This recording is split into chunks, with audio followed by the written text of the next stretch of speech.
Welcome to the Scott My Show, a podcast where we talk about bodybuilding, health improvement, and physique enhancement. Before we get into the show, I just wanted to let you know that I do offer one-on-one coaching. If you're interested in working with me, I offer personalized coaching where I can help you reach your goals, whether it be fat loss, building muscle, improving your health, or all the above. I provide tailored nutrition, training, and supplementation advice, one or all of those together, with 24/7 ongoing support to help you every step of the way with any questions you may have. If you're interested, you can DM me on Instagram, click the link in my profile to fill out a form, or ask any questions you may have. Also, we can hop on a free consult call where we can go over your goals, answer questions, and discuss what it would look like to work together. This episode is brought to you by LMNT Electrolytes. This month, we're switching it up with an exclusive offer that's only for VIP LMNT partners, including Carnivore listeners. You can now receive this free sample pack along with any regular purchase when you use my custom link, which is provided in the show notes or my Instagram link in bio. That's drinklmnt.com/carnivorecast, all one word. And as I said, I'll include the link in the show notes. LMNT electrolytes are convenient, evidence-based, and delicious. And get yours today to help support the show. Thank you. This is a quick disclaimer before we start the show. This show is for entertainment purposes only. Nothing said here should be taken as medical advice. And please consult with your physician before making any changes to your diet, exercise regime, or medications. Thank you, and on to the show. Mike White is a PhD candidate in nutrition and exercise physiology, focusing on the lasting impacts of oral contraceptives on female health. He also owns Gray Matter Training, where he works as an online bodybuilding and health coach and consultant, helping competitive bodybuilders and general health clientele alike with their competitive and health-oriented goals. Through his coaching, Mike has developed a reputation for helping clients achieve their physique and health goals through a holistic and diligent planning approach. Welcome to the show, Mike. Thanks for having me, Scott. I'm excited to chat today. Absolutely. So I'd love to start with you and your own journey into bodybuilding and coaching. So how did you get bit by the bodybuilding bug? Yeah, so my first few years of training in general were to compete in powerlifting. So I started lifting weights at the YMCA when I was, I think, 15 in high school. And naturally just kind of had like an apt for strength. And then one of the personal trainers there encouraged me to try powerlifting. So for the next, I think, 7 years, I was competing in powerlifting.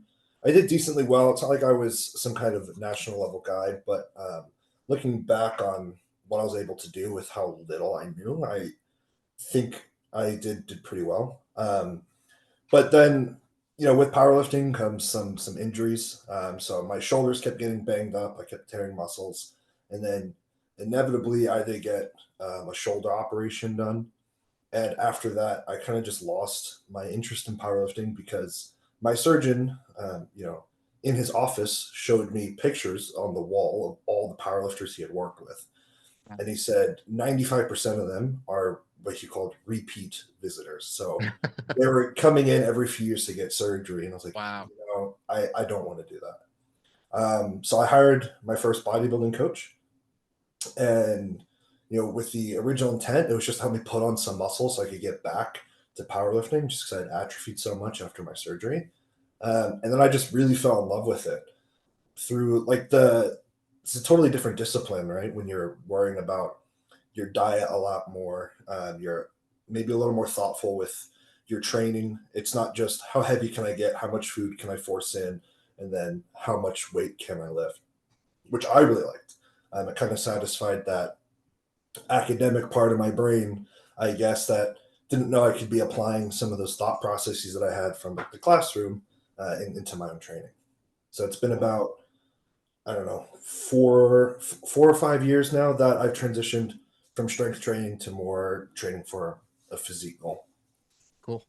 Yeah, I can certainly relate to the doctor's office visit when I was rowing at the end of my time in college. A doctor told me, if you don't stop, you're going to be in a wheelchair for the rest of your life. And I was Yeah, like, okay, I'm yeah, good. yeah. Thanks. I'll put full pause on that then. And when did you start coaching? So coaching as a general sense, I got my start doing collegiate strength and conditioning. So I was at James Madison University, and my sophomore year, I started interning. So I was 19, and that's when I just started really doing more observing and asking probably way too many questions. I have to give a lot of grace to my mentor, Dr. Christian Carter. I probably was drilling him with 1,000 questions that probably got a little annoying, but that's where I started really learning a lot about um, training, periodization and laying out training cycles. And really, the biggest thing that I learned during that time was how to be thoughtful, like with your training approach, right? So one of the things that Christian really drilled into my head was if I ask you why something is included in your plan and you can't give me a good response, you should not have it in your plan. Mm. So that really made me a lot more intentional with how I saw training. Um, so I was an intern for a year, and then slowly over time, I started getting a little more responsibility. And by the time it was my, I think, junior year of undergrad, I'd been working with the same teams. Um, I was the one writing all their programs. Senior year, it was even more hands off. So I was just running the whole training session for my teams by myself.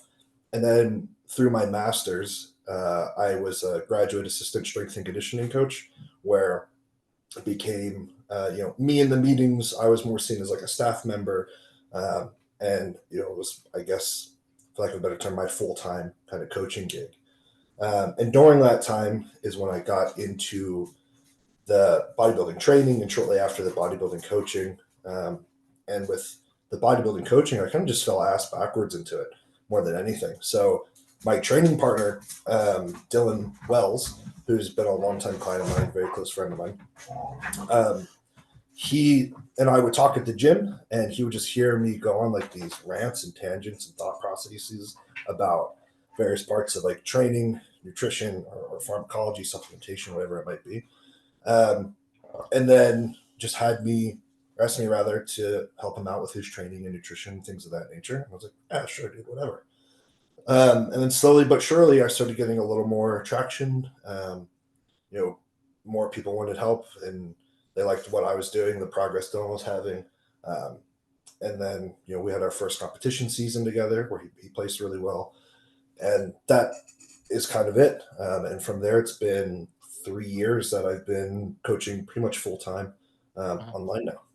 cool. And what Yeah. types of individuals do you work with? I mentioned a little bit in your intro, but Yeah. So I really started mostly with bodybuilders, but as I've learned and developed a greater skill set, I've really started to reach out into also, I mean, the industry term is lifestyle. It's mostly just like general health clientele. So Mhm. someone who just wants to, feel better, look better, get stronger, improve some blood work, whatever that might be. But within that kind of demographic where I've really kind of cut my teeth and have gained some, I don't want to call it notoriety, but where I've kind of gained a bit of buzz, and what most people come to me for is with managing women's health. So there's a really big lack of understanding, or it might be understanding, it might be empathy or patience, whatever it might be, um, with online coaches and managing women's health when it comes to things like their hormonal function or their menstrual function, things like PMDD, things of that nature. That's where a lot of people are coming to me, especially pertaining to like, hey, I prepped a year and a half ago and I still don't have a menstrual cycle, or I came off birth control 3 years ago, I still don't have a menstrual cycle. Um, Things like that is that's kind of where I've gotten a good grip on honing in a skill set. And that's, I'd say, probably if I'm fielding 10 inquiries a week, it's probably 6 to 7 are in that field. oh wow, Yeah. I love- that's really interesting. And what do you enjoy the most about coaching? Ooh, that's a good question. Um, so really it's just helping people. It's not just reaching their goal, but improving whatever skill set it takes to reach that goal. So if you're a bodybuilder, reaching stage is just as important to me as someone who comes to me and wants to be in better shape for their wedding. And it's not just about getting you from A to B. it's about that in between spot, because how we get from A to B is really what sets you up for success long term. So I really, really like when I can tell someone who has stuck with me for a while has grown, Mm. whether they've gained some more independence, where maybe they don't have to ask me as many questions because they kind of understand things a little bit better, or they used to have like a difficult relationship with food, and we've kind of worked around some of the framing mindset around that, and we've seen some improvements there. That kind of stuff, to me, those quality of life Yeah. improvements, I think, are really great. Yeah. I think one thing I've noticed about you is you really excel at the teaching aspect and being very empathetic and Thank you. understanding people's life situation too. Yeah. That's really cool. Um, and what got you into studying? I guess this kind of backtracks a little bit. What got you into studying nutrition and exercise physiology in school? Yeah. So really in undergrad, I started studying exercise science, kinesiology, really just because I was directionless. I had no idea of other things to do. All I knew at that point was that I really enjoyed lifting weights. So it's like, all right, I mean, I might as well study this kind of stuff. Um, and then I thought I was going to be a strength and conditioning coach, but with that, you have to have a master's really to be considered, at least in the collegiate level, to be a strength and conditioning coach. So my university at the time, they offered two master's degrees that interested me. One was exercise physiology, and the other was nutrition and it was like nutrition and physical activity, I think is what my master's is in now. And with that, I was like, well, I just had 4 years of exercise science. Academic exercise science really does not focus at all on performance or hypertrophy. I'd probably venture to say 90% or more of your classroom discussion about exercise phys is going to have to do with endurance sport or disease states and how we use exercise to improve those, which is great. People need to do that kind of stuff and learn about it and teach it, but I just wasn't interested in that. So I was like, all right, I'll do the nutrition masters. And also, the program director of the nutrition masters was a powerlifter and bodybuilder for like 15 years. So I would hang out in his office in undergrad, even though I'd never had a class with him, and just chat about the weight room. So I was like, oh, I'll be in a good fit there. And that's where I really started to fall in love with academia as a whole. Um, when you get to a master's level, at least in my experience, the classroom flexibility is much higher because your classroom size is really, really small. So to put it in perspective, my master's cohort was me and three other people. Wow. So most of my classes were like less than 10 people. So, we had a couple times where the first day of classes, our professor would ask, what do you guys want to learn about in this class? And we would make our own curriculum, which is really, really great. So we could learn about things we wanted to. And then furthermore, I had the flexibility of if I could justify why I wanted to take a class, my advisor would sign off on it and say, go ahead, that's fine. So it really allowed me to kind of stretch my wings in a way that I hadn't gotten in undergrad, where these questions I had, I could finally develop a skill set on how to answer them myself. Mm. Um, and that's kind of where I got into research as well, because I was asking questions that I didn't have great answers for, or Yeah. research didn't have great answers for. And I just thought, well, why not me? Like, why can't I find the answers? Our dogs are barking at each other. Um, and how did you choose your field of study? Like how did Yeah. you latch on to oral contraceptives in Yeah. phys? Yeah. So again, it's kind of a thing that I kind of fell ass backwards into. So I would have some clients that had signed up with me with menstrual issues, and at first they would tell me about them, and I was like, I have no idea on how to fix this. And my natural tendency is first like look at some kind of literature, and there was none really about oral contraceptives. Um, Nothing that I thought was like very compelling, at least. And there was really nothing that would talk about the effects of oral contraceptives, especially after you stop them. So that's where I just started again. It's like asking my own questions, and I would reach out to people that were smarter than me and knew a lot more than me. Some of them you've had on here, like Don Kuza and Austin Stout, people like that. And I just kind of thought there's a huge gap in literature, but it's something that we anecdotally see all the time. So if you ask women about their experience with birth control who've come off of it, there's a large portion that have not a lot of good stuff to say, but have an awful lot of bad stuff to say. And then the more and more like blood works I've gotten, I just kind of see the same pattern of the same hormonal numbers being in a very similar spot, same kind of relationships over and over again. So that's kind of what led me into wanting to write research papers about this. Super interesting. Yeah, let's dive into that. What are some of the things that like we know either anecdotally or from the research that oral contraceptives Yeah. or other forms of contraceptive too Yeah. impact? Uh, So it's think about taking oral contraceptives almost in a way like if you were to take TRT as a man. If you're taking a bunch of testosterone, your LH and FSH are going to go down. And then if you come off of the testosterone, we don't know if you're surefire going to get your regular testosterone back up because your FSH and LH might not really come back up to snuff. But when we're talking about birth control, we're starting that at age 10, 11, 12, very, very young. yeah, wow.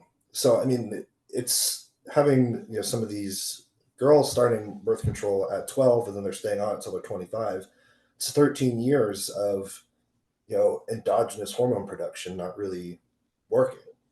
And there's really no discussion about that as far as long-term risk when you're, telling these girls about it, nor would probably anyone that young really understand the ramifications.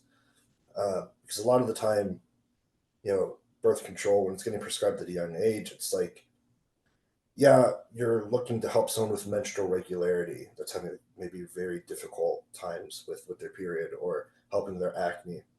And those are definitely some serious issues that can cause a lot of discomfort for people.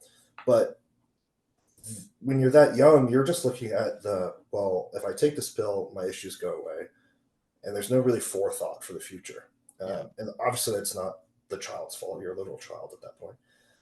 But we don't really have a ton of data on what happens when that period stops or when that time frame stops where you get off the birth control. And from there, some of the things we see a lot of is very, very low progesterone, like unreadably low progesterone on blood work. Same thing, sometimes we'll see unreadably low estradiol and testosterone as well. So you're having all your major sex hormones just totally wiped out.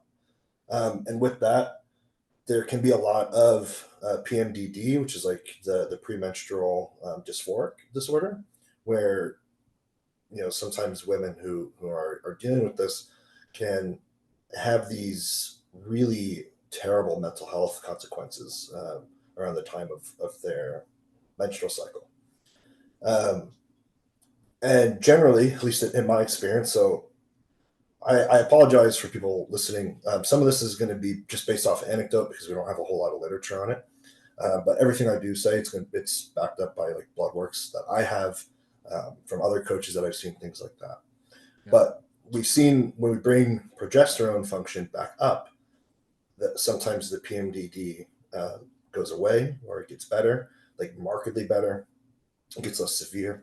We'll see menstrual function come back up to normal. So, I've had some girls come to me that they get off birth control and they're having 2 periods a month, and then it goes to they're having 1 period every 3 months. Some will have like a 2-day period every other week. Like it can be really all over the place. And generally, once we get progesterone back into a good, you know, standing, we see some normalization there where the periods that weren't happening either come back to normal or the irregular periods can come back to their normal function. And we also see estradiol being super low, like I touched on earlier. And with that, there's a couple things. So estradiol is going to have impact on a number of things for both men and women. So there's the cardioprotective and the neuroprotective parts of estradiol. So having it totally nuked is probably not a good idea for anyone. Um, and there's also impacts for estradiol on like sexual function.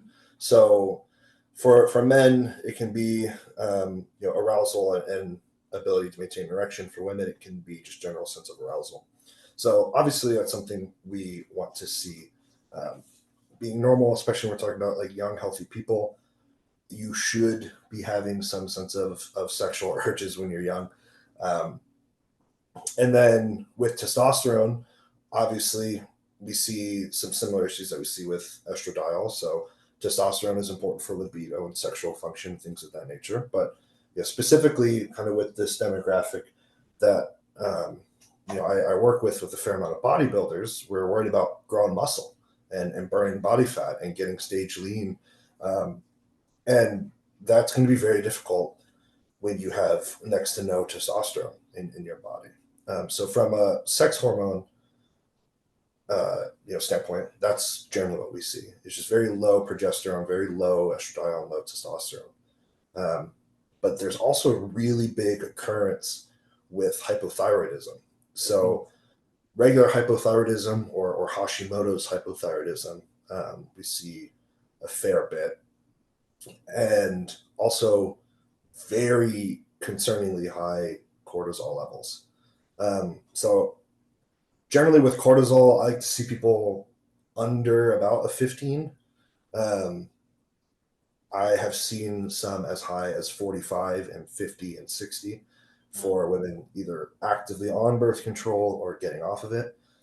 Uh, and then generally, as soon as the birth control is removed, it comes back down to a normal spot. So again, that can hurt our ability to gain muscle and get in super contest shape. So those are kind of the biggest that I see. It's the sex hormones, the thyroid issues, and then the really elevated cortisol. Super interesting. And do you ever see women with underactive cortisol as well, like chronically low? Or is that Um, more rare? so that's in general, that's going to be like much more rare than Yeah. overactive. So that underactive cortisol, the clinical term, I guess, is adrenal insufficiency. Yeah. And where that's more likely to happen is when people take a ton of adaptogens. So I know like ashwagandha is like super, super trendy. Um, and some people, because they have like a high level of perceived stress, assume that their cortisol is super high. So they just start like bombarding themselves with ashwagandha or other things like rhodiola rosea, things of that nature. Um, and that can bring your cortisol too low. And that's going to run into some issues that kind of feel like too high of cortisol, even where you're just like super tired, um, Yeah.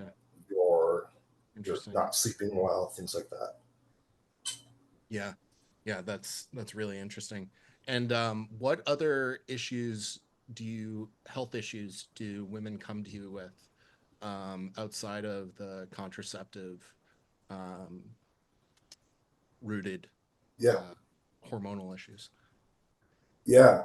So I also get a fair bit of people with like GI dysfunction, um, and honestly, you can probably make a connection between some of the oral contraceptive use and some of these GI issues. So there's this whole concept in gut physiology called the estrobolome. I always butcher saying that, but it's essentially the relationship between how estrogen is metabolized in the gut.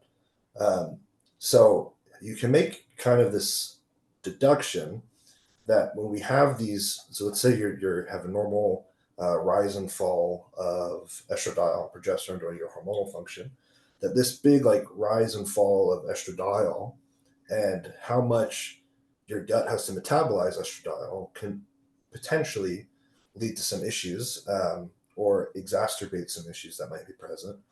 Or if you're bombarding yourself with a ton of estradiol through oral contraceptives, that could lead into some issues.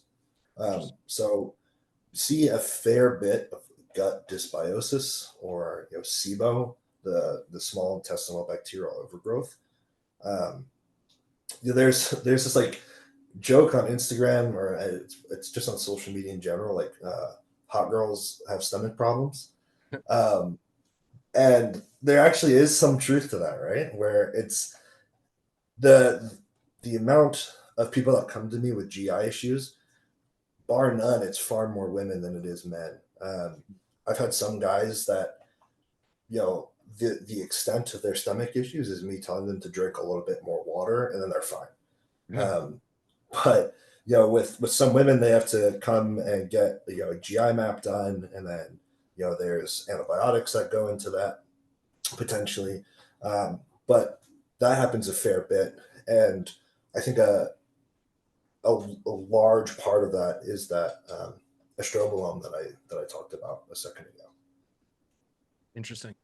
And what are some of your first interventions? Obviously, it's case specific Yeah, on someone with GI distress. Um, yeah, what do you start with? What baseline are you trying to establish, and where do you go from there?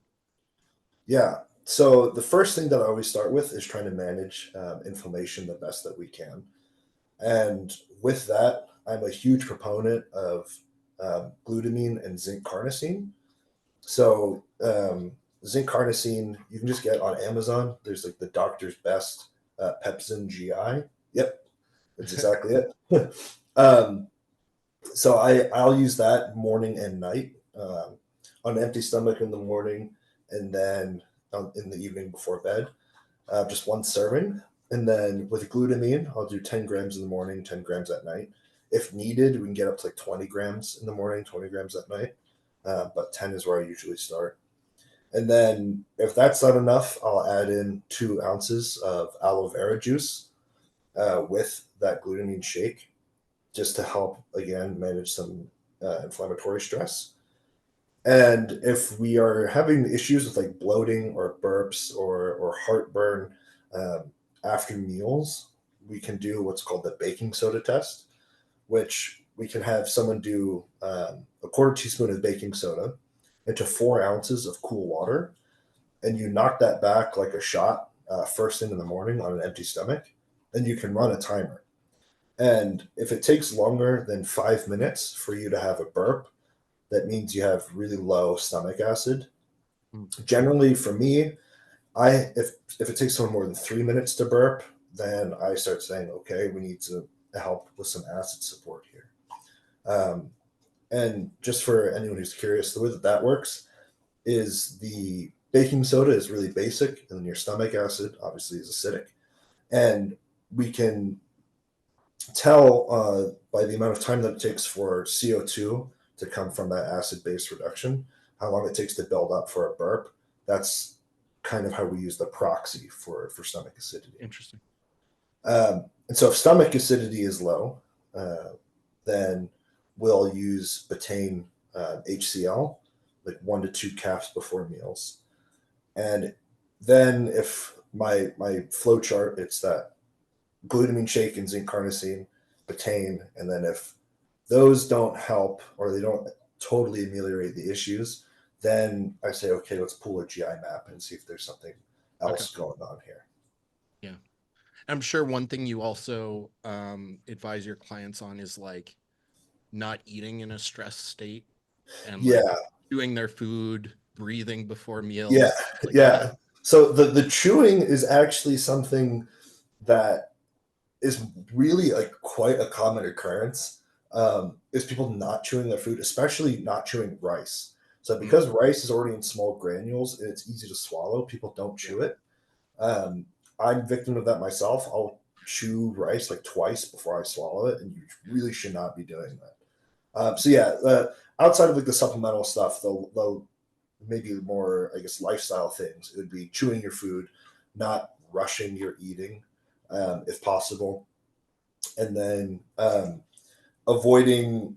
I just kind of say most cruciferous vegetables. So broccoli, cabbage, Brussels sprouts, kale, things like that. Most of the time, I find people don't digest those well. Yeah. So I generally pull those out. But I'm not a huge proponent of saying you can have zero artificial sweeteners, just because I don't think anyone's going to stick to that long term. Yeah. And really, if artificial sweeteners light your stomach up, that shouldn't signal to you, okay, I can never have artificial sweeteners again. That should signal, okay, I have a problem here that I need to address, Yeah. because having a Diet Coke every once in a while shouldn't send me over the moon. Yeah. You got a deeper problem. Yeah. And then shifting a little bit, what because I think for the most part with this podcast I've had bodybuilders and coaches a little very biased towards male. What are some of the key differences in contest prep for a female athlete, and just generally thinking about female physiology Yeah. in a bodybuilder? Yeah. So the first thing that I've noticed is women can tolerate a lot higher training volume than men. So I like to use that kind of to our advantage. So if we can tolerate a little, or if women can tolerate a little more training volume, I mean, obviously outside of prep, just in their off season, if they could tolerate a little more volume, they might get a little more gains. And then within prep, the little higher volume that they can tolerate might help us keep on muscle a little better. It helps us drive a calorie deficit that isn't just driven exclusively by cardio. So I like to note that, because I know a lot of guys will do like 8 to 10 working sets in a training session, and that's sufficient. And while it's great, women might not be able to get away with that. They might need a little more volume. But as far as you know, bodybuilding prep. So one of the things, obviously that we've talked about is menstrual function. So we try our best to maintain that. That's not always something we can do. When you're getting exotically lean, there are going to be some ramifications for that. But that doesn't necessarily mean that the natural hormonal rise and fall of your menstrual function isn't there. You might just not have the actual menstruation. So we have to be careful with the dates for shows that we're picking, because if you pick them during menstruation, you might not have your period, but you could get some of the hormonal side effects like the bloating, the water retention, things like that. So we have to be considerate of that.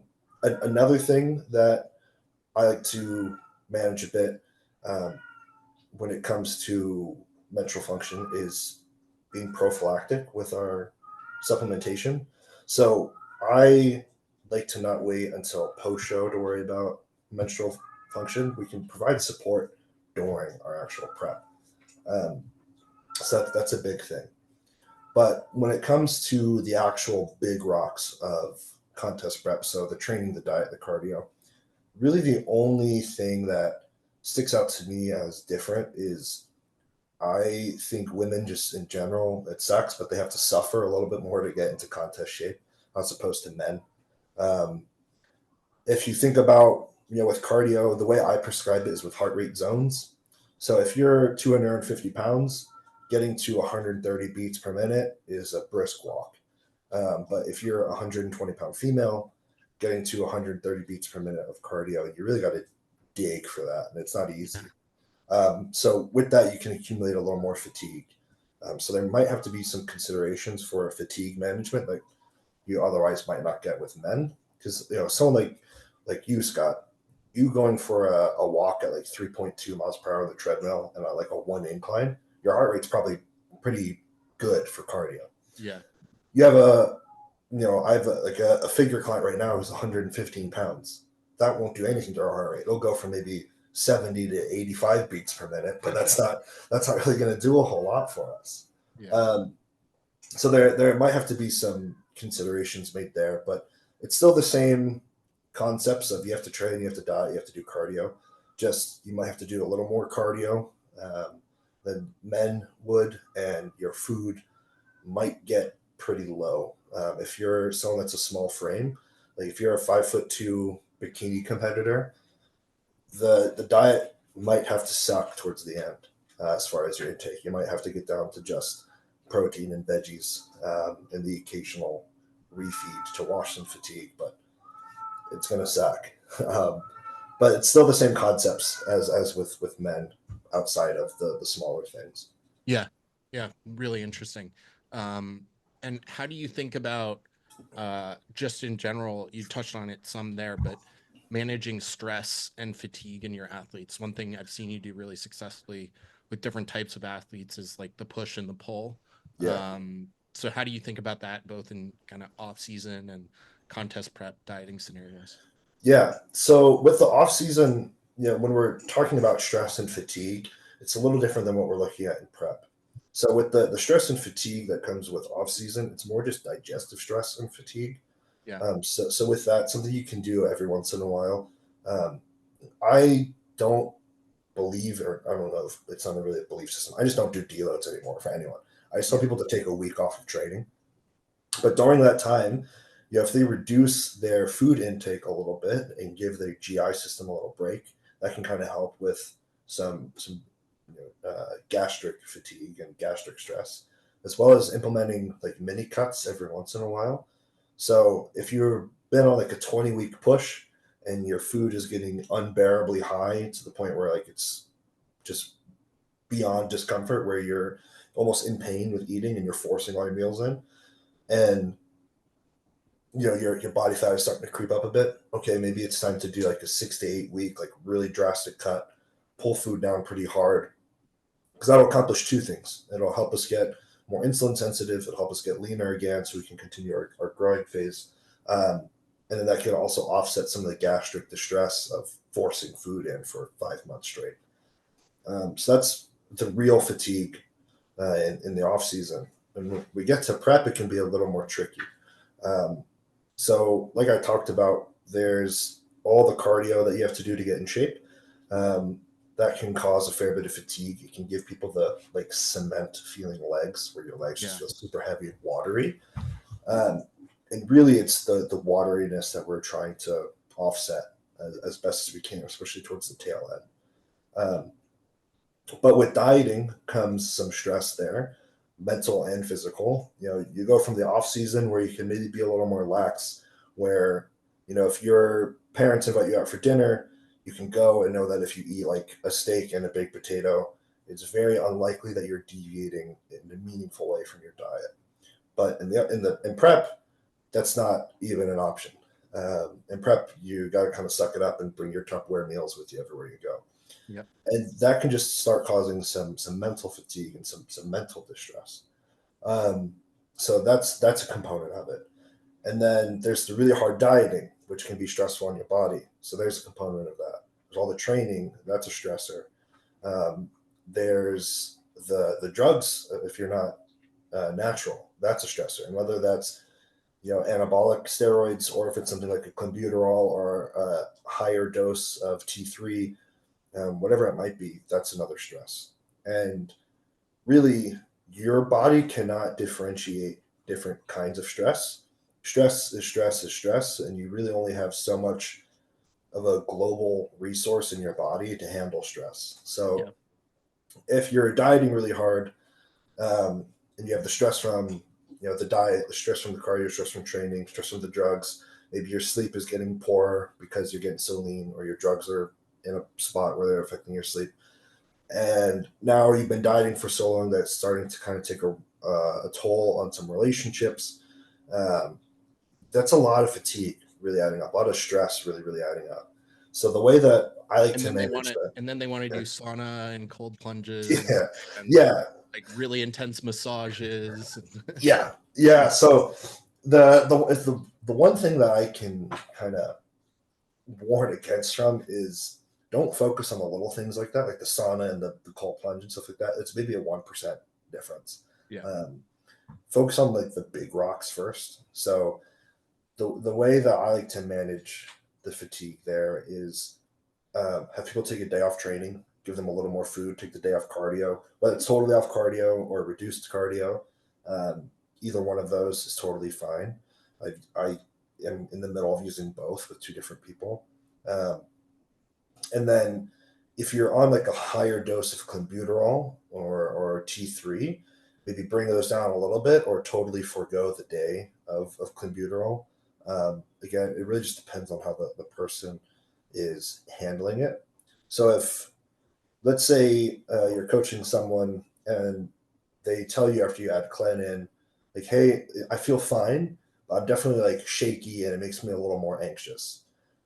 Um, Maybe you don't pull it right away, but on their days that you're giving them, I call them rest and refeed days. On the rest and refeed days, maybe pull out their cleanse so they can maybe nap during the middle of the day and they're a little more at ease. Maybe they can get to sleep a little bit easier at night. So those are things that I like to do.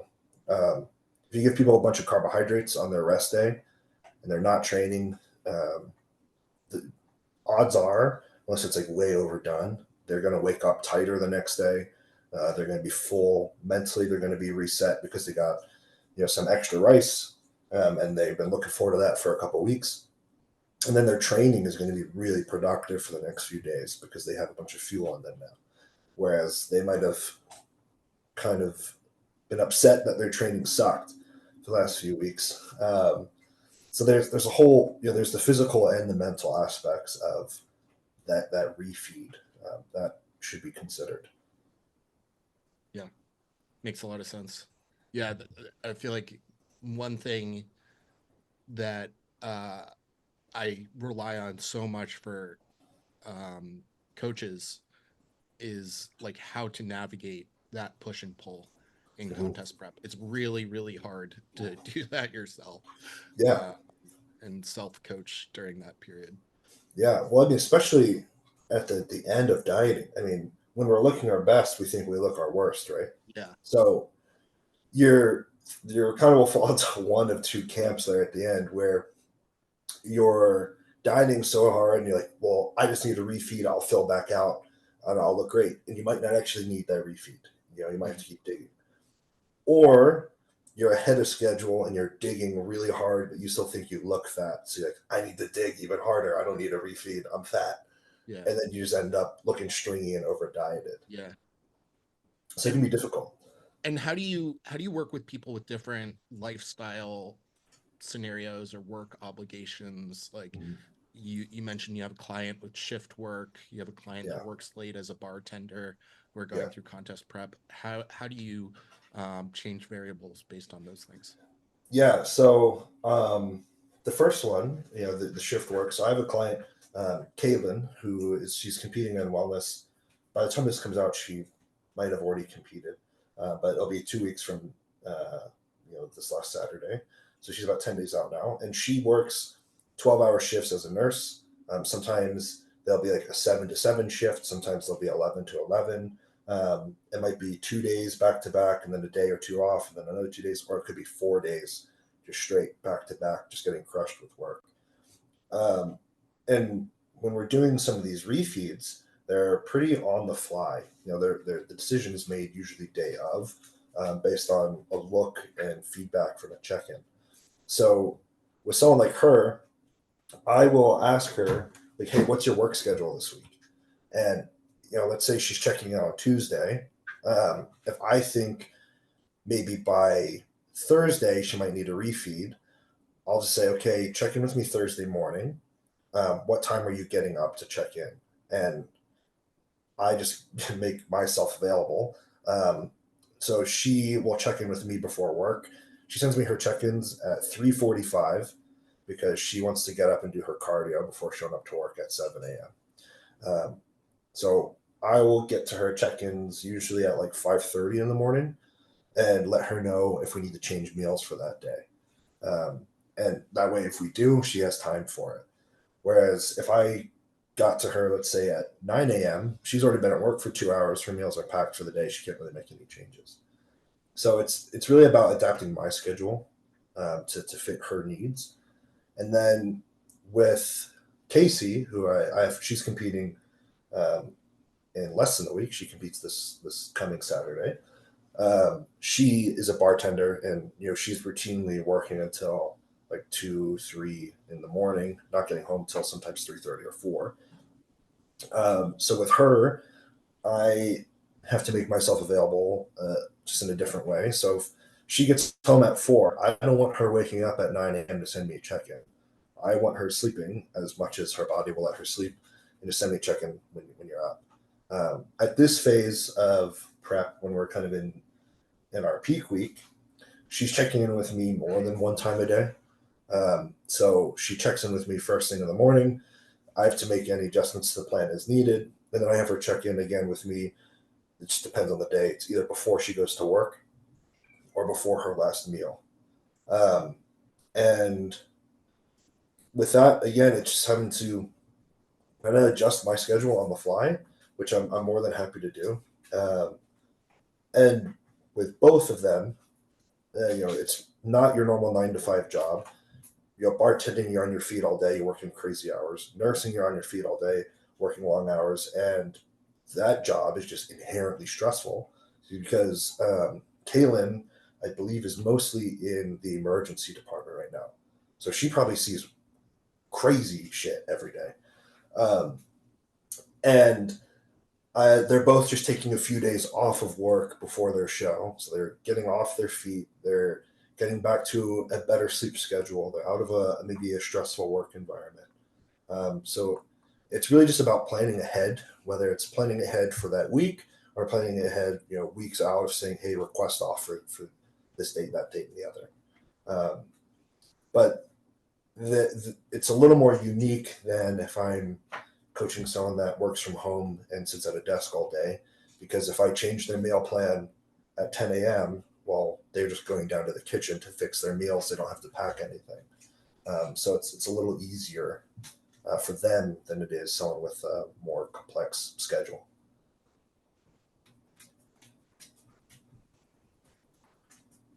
I think you're muted, Scott. Oh, thanks. Yeah, I was just saying that's very thoughtful of you. Sounds like a very intelligent, individualized approach. Mike, this has been fantastic. Thank you so much for taking the time. I got a ton out of it. I learned a lot, and I'm sure the audience will as well. Where's the best place for people to reach you if they want to get in touch? And I'll have links to everything in the show notes as well. Yeah. So best place to reach me is just on Instagram. So my Instagram handle, it's at mike.ryan.white. Should be pretty simple. If you don't have Instagram and you'd want to email me, you can also email me. It's mike@graymatter.training. There's no .com or anything, just graymatter.training. Typically I get back to everyone within the same day, unless it's you email me during the witching hour. There might be a few more hours. Great. Excellent. Cool. Thank you so much, Mike. Thank you, Scott. I appreciate it.